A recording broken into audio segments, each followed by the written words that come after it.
Au nom du Père et du Fils et du Saint-Esprit. Amen. La paix de Jésus soit dans votre maison. J'espère que vous allez bien, que vous êtes dans la paix et la joie de Jésus. Alléluia. Aujourd'hui, nous continuons Saint Luc, c'est la parole du jour, la messe qui est lue dans toutes les saintes messes, tout autour de la planète, par ta grâce, ô Jésus. Alléluia. Que ta parole, ô Jésus, rentre dans mon esprit, que ma bouche la proclame, et que mon cœur l'accueille. Amen. Évangile selon saint Luc, chapitre 10, versets 38 à 42. Marthe et Marie. En cours de route, Jésus entra dans un village et une femme nommée Marthe le reçut chez elle. Elle avait une sœur du nom de Marie qui s'était assise aux pieds du Seigneur et restait à écouter sa parole. Marthe, pendant ce temps, était absorbée par tout le service. À la fin, elle se tourne vers Jésus et lui dit « Seigneur, ne vois-tu pas que ma sœur me laisse seule avec le service? Dis-lui donc de m'aider. » Mais le Seigneur lui répond « Marthe, Marthe, tu t'inquiètes et tu t'agites pour tant de choses. Une seule est nécessaire. Marie a choisi la meilleure part, elle ne lui sera pas enlevée. Elle ne lui sera pas retirée, dit Jésus. Merci. Merci Jésus pour ta parole. Alléluia. Alors les habitués connaissent les habitués, enfin. Il y a plein de gens qui connaissent cette parabole, enfin cette séquence d'évangile, Marthe et Marie. Il s'agit bien de notre chère sainte patronne, sainte Marie-Madeleine, et sa grande sœur, sa sœur aînée, sainte Marthe. Alors certains en traduisent t'es plutôt Marthe, plutôt Marie, c'est-à-dire tu es plutôt contemplative ou tu es plutôt agissante.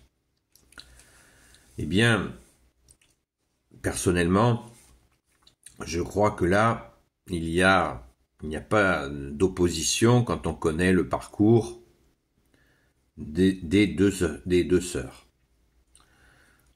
Il faut absolument connaître le parcours des deux sœurs pour comprendre que Jésus, la réponse de Jésus.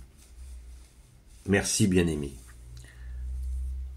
Alors, déjà, on peut noter que quand cette séquence-là, elle nous est racontée, eh bien, on mesure et on s'en réjouit que Jésus était avec les personnes qui lui étaient proches, c'est le cas, dans cette maison de Béthanie, qui était la maison familiale à la fois de Sainte Marie-Madeleine, de Sainte Marthe, de Saint Lazare.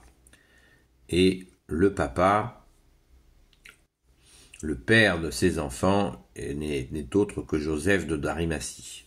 Le même Joseph de d'Arimathie qui offra le tombeau pour notre bien-aimé Jésus, où il a été enseveli et où il est ressuscité. Alléluia! Eh bien, je disais que il est touchant. Moi, ce qui me touche dans cette lecture, c'est que Marthe, sainte Marthe, la façon dont elle parle à Jésus prouve que Jésus était, comme tu nous l'as dit, bien-aimé Jésus, doux et humble de cœur. C'est-à-dire qu'il accepte qu'on lui parle de cette façon-là.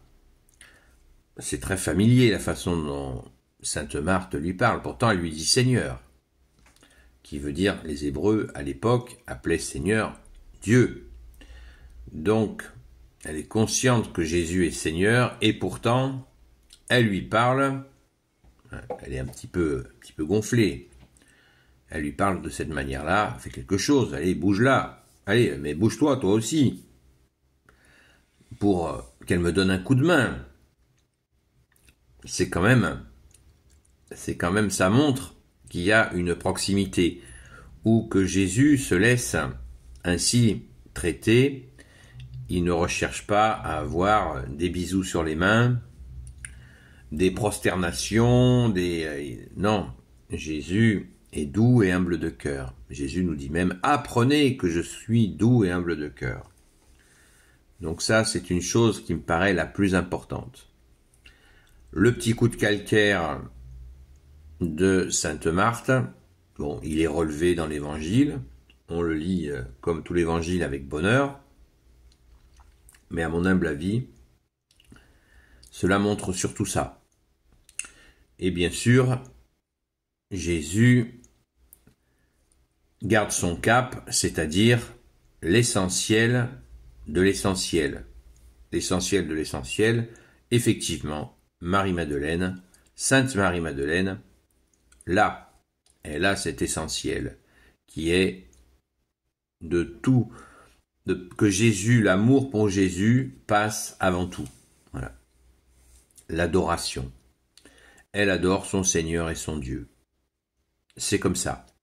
C'est Sainte Marie-Madeleine et nous l'avons choisie comme sainte patronne pour cela. C'est sans filtre. C'est tout pour Jésus. Et même si les tâches matérielles passent après. Ce qui ne veut pas dire qu'il faut absolument rien faire, bien entendu. Et d'ailleurs, Sainte Marthe l'a montré très rapidement. Puisque Sainte Marthe s'est mise en route en l'an 42 avec sa sœur et son frère, sont venus en Gaule. La tradition nous le rapporte. Et Sainte Marthe est venue jusqu'à Tarascon, où elle a fait des miracles au nom de Jésus. Elle a vaillamment mis fin à la terreur d'un espèce d'alligator qui traînait sur les rives du Rhône et qui mangeait des enfants. Et elle a agi par la grâce de Jésus, elle a évangélisé, elle s'est elle aussi mise en route en donnant la priorité au service de Jésus, pas au service de l'intendance. Mais à l'époque, quand Jésus avait tout ce monde autour de lui, qu'il se déplaçait, il fallait bien qu'il y ait des gens qui s'occupent de l'intendance, et Jésus ne lui reproche absolument pas. Jésus recadre simplement qu'il y a toujours une priorité. Il y a la priorité des priorités, et bien c'est ce que fait Sainte Marie-Madeleine. Merci, chère grande sœur, de continuer et de ne pas te lasser à nous apprendre à aimer Jésus et de le mettre bien sûr en priorité. Alléluia. Voilà, donc moi je suis un peu agacé quand j'entends tu es plutôt Marthe, plutôt Marie. Ça n'a pas vraiment de sens, puisque quand on connaît le parcours de Sainte Marthe, on voit très bien qu'elle s'y est mise, elle aussi, à mettre en premier Jésus dans sa vie. Et bien sûr, c'est la priorité des priorités. Ce qui ne veut pas dire qu'on néglige les aspects matériels, mais l'un est toujours prioritaire par rapport à l'autre. On a toujours préféré adorer Jésus plutôt que, même si sa maison n'est pas parfaitement propre, ça n'enlève pas mon temps de prière. Mon temps de prière est prioritaire par rapport à l'ultra-propreté de ma maison. Voilà, etc., etc. Il faut pas, parce que le problème dans ce genre de situation, c'est que le malin pourrait se servir des aspects matériels pour les faire passer devant Jésus, ce qui pour lui serait une victoire. Ben non, pas du tout. On passe Jésus toujours en premier, comme disait Sainte Jeanne d'Arc. Messire Jésus, premier servi. Amen. Alléluia. Béni soit le Père, le Fils et le Saint-Esprit. Amen. Ô Jésus, toi qui peux tout et qui portes tout, toi le Sauveur, toi l'Emmanuel, qui veut dire Dieu avec nous. Jésus voulant dire Dieu sauve. S'il te plaît Jésus, je te confie toutes celles et ceux qui regarderont cette vidéo, ainsi que leurs proches, selon ta sainte volonté. Sainte Marie, Saint Joseph, grand Saint Joseph, Sainte Marie-Madeleine, notre chère sainte patronne, et vous tous les saints et saintes, amis de toi Jésus, s'il vous plaît, je vous confie toutes celles et ceux qui regarderont cette vidéo. Saint Michel Archange, Saint Gabriel Archange, Saint Raphaël Archange, défendez-nous, protégez-nous. Alléluia, merci Jésus pour tes merveilles. À très vite.